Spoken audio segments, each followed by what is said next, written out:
Donald Trump's day just got a lot worse because a new pope has been elected, Robert Pvost, now known as Pope Leo XIV. He's a Chicago native, the first American to be elected pope. But something else came out about the new pope. He's anti-Trump.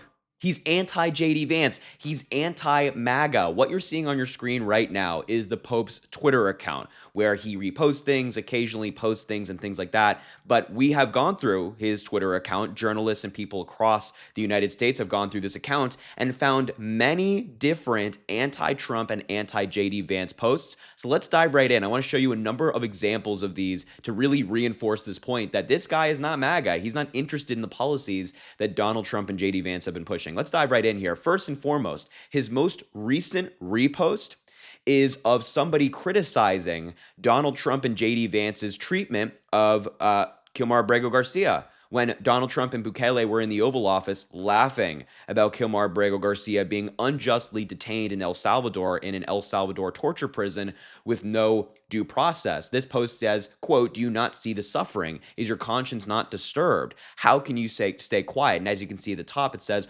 Robert Pvost reposted. That is, of course, the new pope. Here's another example and a more direct dig at JD Vance. This is Robert Pvost, and this is an article he included in this post criticizing JD Vance and Donald Trump's position on immigration. And the post reads, "What the gospel asks of all of us on immigration." This is a pretty blatant call out. I mean, it has Donald Trump and JD Vance's face in the article photo. Let me show you another one. In this article, I actually want to give you a read of to understand what's being said. Robert Pvost posted an article, quote, "JD Vance is wrong.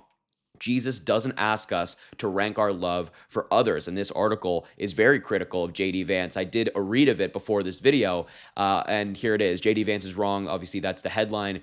This is the source that it came from. But this paragraph in particular, I thought to be very interesting. It says, quote, "Vance's argument echoes a medieval concept known as Ordo Amoris, the order of charity, often attributed to St. Thomas Aquinas. The idea is that love must be ranked, that a person rightly prioritizes their affections with family on top. In some ways, it sounds practical, even reasonable. Love is not meant to be an abstraction floating in ideals without real-world engagement. But the problem with this hierarchy is that it feeds the myth that some people are more deserving of our care than others. It's a framework that makes sense in a world governed by scarcity and fear." Sorry, there's a pop-up. "Scarcity and fear where protection comes at the expense of others. But Jesus never speaks of love as something to be rationed. He speaks of love as abundance, a table where there is enough for everyone." Listen to that last sentence right there. A table where there is enough for everyone, saying that love is not limited. It should be practiced in abundance. And that means everyone. Everyone should be loved. Everyone should be cared for. And at this table, there's enough for everybody. Those kind of sentences, those ideals are things that, of course, Donald Trump and JD Vance do not support. They are not aligned with this whatsoever. And this is, of course, a direct call out of the policies that Donald Trump and JD Vance implement, whether it be deporting people without due process or taking Social Security, Medicare, Medicaid away from people who need it most. Their view is that actually there's not enough for everyone at the table. We should take away from the people who need it most, give it back to the people who need it least, aka the wealthiest in America. And that's the way that it should be governed. That's the way the United States should run. Whereas the new pope is reposting articles saying, actually, no, I think that people should be cared for. I think there is enough for everyone. This is a stunning article for him to repost, one that I'm honestly very happy to see. I think they know there were some concerns going into this that this pope might be very conservative or kind of roll back some of the changes that Pope Francis made.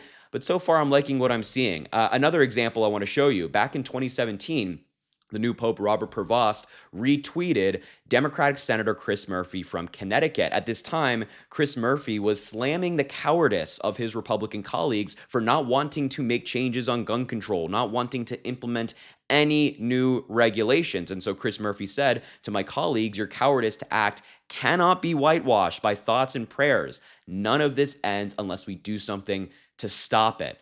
Listen to that.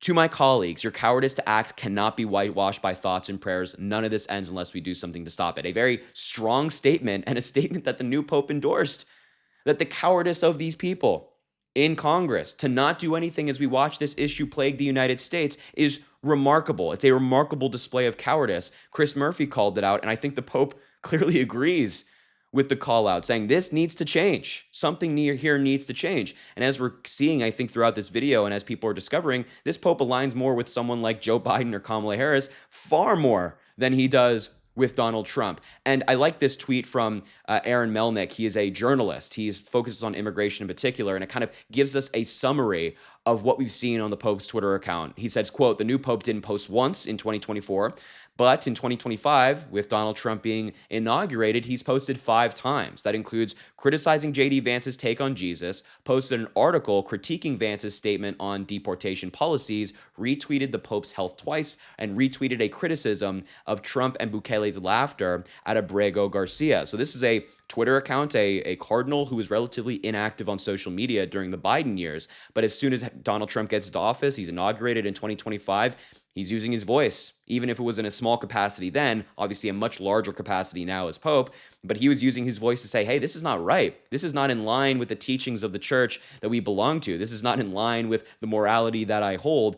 And posted all of these different things. Now, I want to show you 2 last things that I think are really interesting. There are first of all, Donald Trump's response to the Pope being elected, but also what he said during his speech, which I really think does hammer home the what we've been talking about today. So Donald Trump reacted to the Pope being elected, saying, "Congratulations to Cardinal Robert Francis Pvost, who was just named Pope. It's such an honor to realize that he is the first American Pope. What excitement and what a great honor for our country. I look forward to meeting Pope Leo XIV. It'll be a very meaningful moment." Now, I just wanted to show you this because, one, I think this response from Donald Trump is as shallow as it gets. That's just me. But also, number 2, we now know that Pope Leo XIV does not like Donald Trump.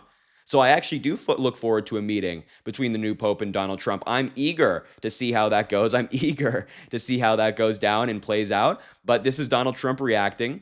And of course, Republicans have been reacting the same. But I feel like their tone on the new Pope might change once they realize what we have now realized, which is this Pope is not in line with them. Now, the final thing I want to show you, I won't play the entire video for you. I just want to, again, read this quote that I thought was really powerful from the Pope's speech today, his first speech as Pope.